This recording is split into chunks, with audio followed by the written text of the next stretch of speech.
Assalamualaikum warahmatullahi wabarakatuh. Alhamdulillah wa syukurillah ala ni'matillah. Wassalatu wassalamu ala rasulillah Muhammad ibn Abdillah wa ala alihi wa ashabihi wa mawala amma ba'd. Para jamaah sekalian, kita lanjutkan kembali pelajaran kita yang masih berkaitan dengan asbabul hadas. Ya, persoalan berikutnya adalah persoalan menyentuh kemaluan. Nah, ini karena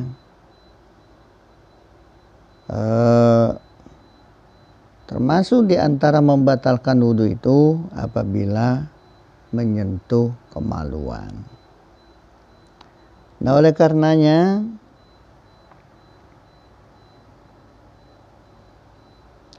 dalam kaitannya ini ulama-ulama kita sepakat bahwa menyentuh kemaluan dengan salah satu di antara anggota tubuh kita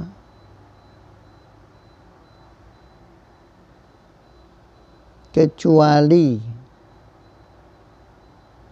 tangan la yang taqidu wudu'uhu, tidak membatalkan wudu. Nah, kita baca saja. Wattafaqu ala anna man massa farjahu bi'udwin min a'daihi ghaira yadihi la yantaqidu wudu'uhu. Ulama kita sepakat. Ya, sepakat, ittafaq. Ittafaq itu udah kesepakatan. Ulama sepakat bahwa siapa saja yang menyentuh kemaluannya dengan salah satu dari anggota tubuhnya selain tangan ya, itu la yantaqidu wudu'uhu, tidak akan membatalkan wudunya. Selain tangan ya. Kalau tangan urusannya lain, gitu ya. Jadi anggota tubuh lain menyentuh kemaluan asal bukan tangan, itu dinyatakan tidak membatalkan wudu kita.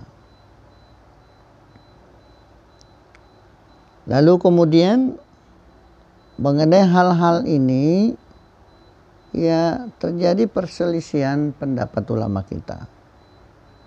Wakhtalafu fi man massa dzakarahu biyadihi. Mereka berselisih paham kalau orang menyentuh kemaluannya dengan tangannya. Nah, itu kalau anggota lain, anggota tubuh lain menyentuh kemaluan, iya nggak ada masalah, karena semua sepakat itu tidak membatalkan wudu. Tapi kalau sudah anggota tubuh kita yang namanya tangan ini, kalau dia menyentuh kemaluan sendiri khususnya, itu terjadi juga perselisihan pendapat ulama kita. Tidak sama, enggak. Artinya ada perbedaan-perbedaan pendapat ulama kita menyangkut hal itu. Faqala Abu Hanifah. Abu Hanifah itu berpendapat bahwa la yang taqidu udu'uhu mutlaqon ala ayyi wajhin kana. Jadi Abu Hanifah bilang apa? Kalau tangan ini menyentuh kemaluannya sendiri, tidak membatalkan wudu seseorang. Ada orang habis wudu nih, tiba-tiba, apalagi tidak sengaja gitu, tangannya menyenggol kemaluannya. Itu tidak membatalkan wudu dengan cara apapun orang itu menyenggol, memegang, ya, menyentuh kemaluannya dengan tangannya. Itu pendapat Abu Hanifah, tidak membatalkan wudu. Ya. Jadi menurut Abu Hanifah itu, kalau orang menyentuh kemaluannya dengan tangannya, walaupun dengan cara apa, itu tetap tidak akan membatalkan wudu seseorang. Nah, kemudian bagaimana dengan pendapatnya Imam Syafi'i? Karena kan ini pendapat-pendapat ulama, kita perlu dengarkan mereka. Wa qala Syafi'i yang taqidu bil massi bi batini kaffihi duna zahirihi min ghairi hailin sawa kana bi syahwatin au bi ghairiha. Ini pendapatnya Imam Syafi'i, bahwa beliau menyatakan wudu itu batal kalau tangan menyentuh atau memegang kemaluannya dengan telapak tangan, nih, ya. Bukan ini bigairi zohri, ya. Bukan ini zohar, ini zohir artinya luarnya. Kalau ini batin, dalamnya, gitu kan. Jadi batal wudu kalau ini bagian dalamnya menyentuh kemaluan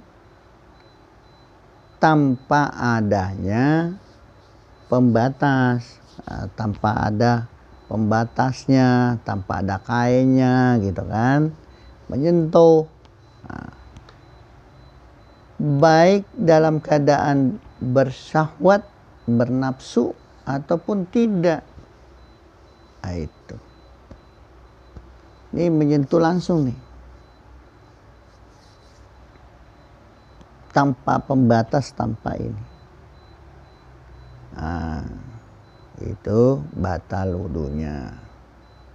Baik kondisinya itu tidak nafsu atau nafsu, tanpa pembatas nih, itu batal wudunya. Tapi kalau ini menyentuh, ini bagian luarnya, menyentuh walaupun tanpa pembatas, itu tidak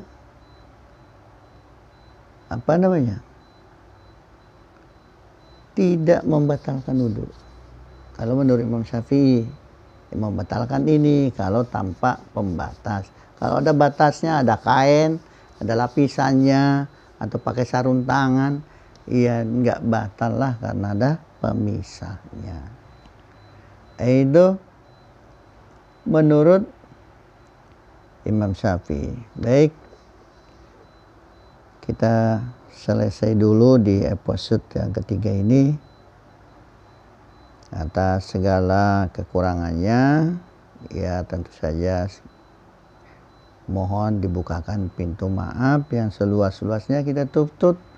Subhanakallahumma wa bihamdika asyhadu an la ilaha illa anta astaghfiruka wa atubu ilaik. Wassalamualaikum warahmatullahi wabarakatuh.